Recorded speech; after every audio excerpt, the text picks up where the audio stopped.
গেছে, নতুন মাজন আছে। কি? দে আমাকে, ওটা আমার 3 দিন হবে। দে এদিকে দে। কি?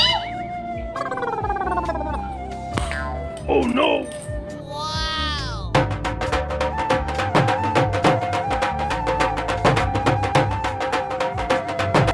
এই নে, দেখ।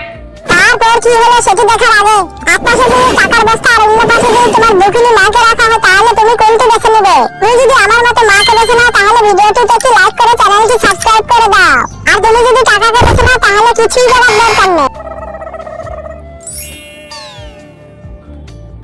মা, ফাইনালি আজকে এটা শেষ হয়ে গেছে। এতে আর কিচ্ছু নেই, মোটেই না।